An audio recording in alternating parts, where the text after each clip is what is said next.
Welcome to our Sports Talk at the Stadium post-game coverage of the South Carolina 31-30 win over Clemson this afternoon at Death Valley here in Clemson, brought to you by the South Carolina Beef Council. Well, the Gamecocks finally did it. They beat Clemson, snapping a 7-game losing streak to the Tigers. They also ended the Tigers' 40-game home winning streak. Dabo Swinney said after the ball game it was an earned victory by USC. They played better overall than his team did. All he could do was tip his hat to the Gamecocks and go back to work with his team looking ahead to the ACC championship game next weekend. The Tigers are now 10-2. The Gamecocks improved to 8-4. They can wait on their bowl bid, which just might be the Citrus Bowl in Orlando. We'll know about all that a week from Sunday. But as far as the game here today, South Carolina fell behind early 14-0. Clemson never could knock the Gamecocks out of it. The Gamecocks responded to every punch the Tigers delivered. They didn't take their lead until the fourth quarter. It would be their only lead of the game, and it came on a Mitch Jeter field goal. The Gamecock defense and special teams made that lead hold up. South Carolina walked out of Death Valley with the victory.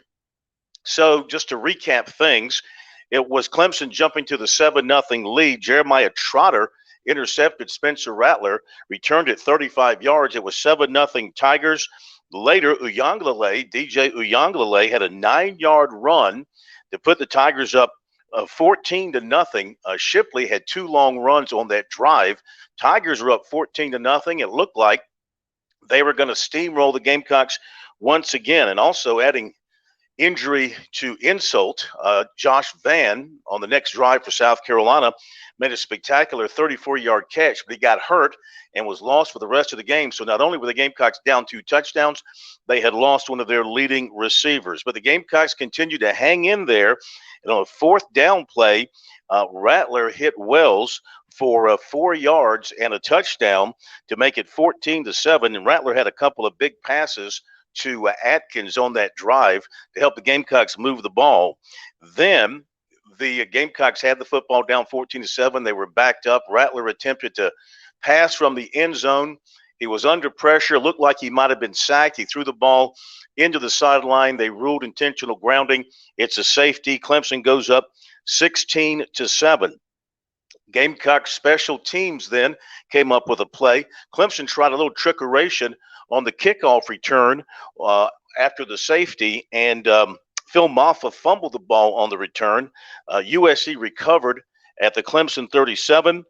Later, Rattler scrambled in from 4 yards out to put the Gamecocks back on the board. It's 16-14 at that point, and Clemson is leading by the margin of that safety. Then Clemson struck again. Uyangalele to Williams. Beautiful 11-yard touchdown pass. He earlier had a 59-yard pass to Collins on the drive. That made it Clemson 23-14. The Tigers looked like they were in control. The Gamecocks had a chance to knock in a touchdown before the end of the half. They had a long pass and run to McDowell and that was a 4th down play. And a beautiful pass from Rattler. It carried to the Clemson 1, but the Gamecocks couldn't score because on the second play after that, Rattler tried to throw back across the end zone from the right hash, and he was intercepted by Mickens. So the Gamecocks lose that opportunity. They trailed by 9 at the half, 23-14. In the third quarter, after an exchange of punts, the Gamecocks had a 37-yard return to the Clemson 26, and that put them in a great position. Brown on that return, an 18-yard pass to Atkins carried to the 2, and then Bell ran in for the Gamecocks from there. That made it 23-21.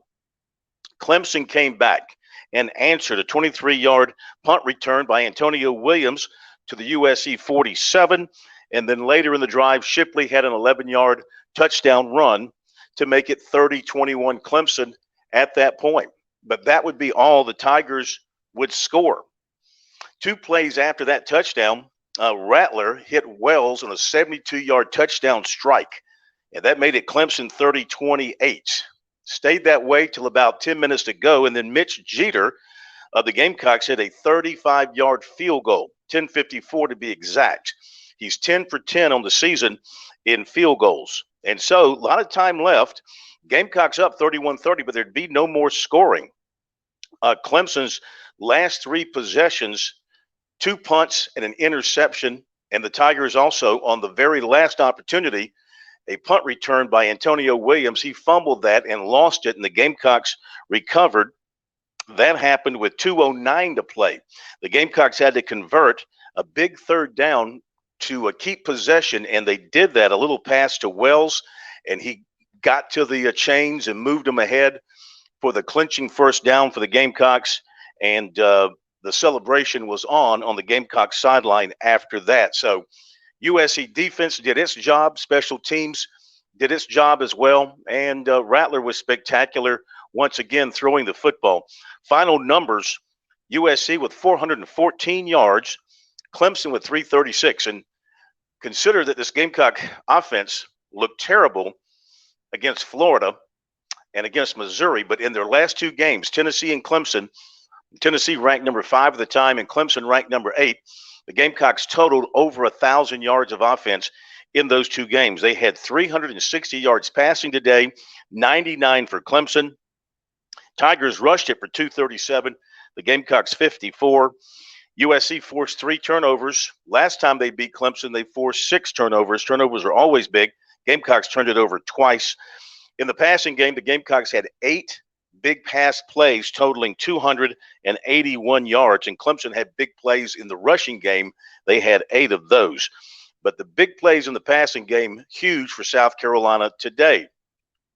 Rattler has got to be one of the hottest quarterbacks in the country the last 2 weeks. After passing for over 400 yards last week, today he was 25 of 39 for 360 yards, 2 touchdowns, 2 interceptions.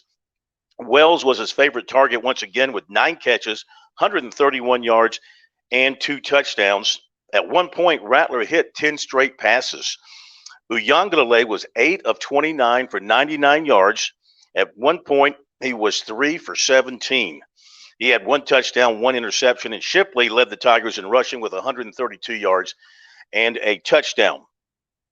Those are the numbers on the ball game. The only numbers that really matter, the ones that were on the scoreboard, and those numbers came down quickly, as you might imagine. 31-30, South Carolina defeats Clemson.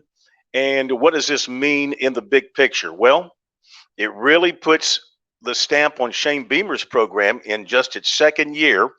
It's very funny how he's following the path of Will Muschamp. Will Muschamp also won 8 games in the regular season in his second year. He didn't beat Clemson, however. He did win his bowl game to get to 9. South Carolina will have that chance to win a 9th game in its bowl game. But if the last 2 weeks are any indication of what this offense can do when talented players are working together and clicking, then it's a very bright future for the Gamecock offense, whether it's with Rattler or whether it's with another quarterback or even if it's with another offensive coordinator. We'll have to wait and see what happens with that moving forward. But certainly you got to believe Marcus Satterfield has won over quite a few Gamecock fans with the way the offense has played the last couple of weeks. Defensively, again, the Gamecocks bent a good bit, especially in the running game, but they came up with some big plays when necessary. They hit Uiagalelei. They never let him get into a passing game. They wanted to make him a passer. They wanted to take away the running game. Shipley only carried the ball twice in the fourth quarter, and Dabo Swinney said afterwards, he kind of wished they had run him more in the fourth quarter. That would have been a wise move. But the Gamecocks did a pretty good job adjusting after Uiagalelei hit them early with some quarterback runs. They did a pretty good job of adjusting against that. They did, again, give up a good number of running yards, but they did not allow deep balls in the passing game except for one to Bo Collins. For the most part, they kept the passing game in check, and that was part of their goal here today. And special teams, well, that's a complete victory by South Carolina. They had big returns. They forced 2 turnovers. Kai Kroger was fantastic, averaging over 51 yards per punt, and many of those inside the 10-yard line.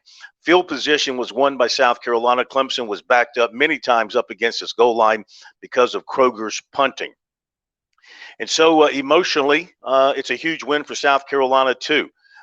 South Carolina's been beat down by Clemson, both on the field and both on social media over the last 7 years, and now it'll be their time to crow, so to speak, at least for the next 365 days until they meet again in Columbia next November. But this day belonged to the Gamecocks. They did not flinch. That was said many times in their post-game comments. They did not flinch when they fell behind by 2 touchdowns. They never felt the pressure of being the 2-touchdown underdog here in Death Valley. They didn't give an inch to Clemson. And that's not something this football team has done in recent years for sure. In recent years, it's been go out on the field with Clemson and take your whooping.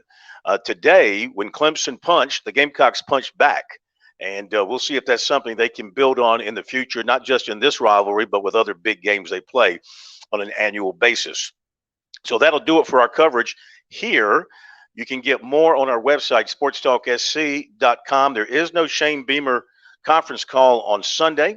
And there is no Shane Beamer press conference anytime soon. The next time he'll talk will be after they get their bowl direction, their bowl location, and that'll come a week from Sunday. Final once again from here at Death Valley, it's the Gamecocks over the Tigers, 31-30 in the 119th renewal of the country's best college football rivalry. What a day it was. What a setting it was here at Death Valley. Thanks for tuning in, and thanks to the South Carolina Beef Council for their coverage and for their support throughout the football season. We'll talk about it all Monday night on Sports Talk.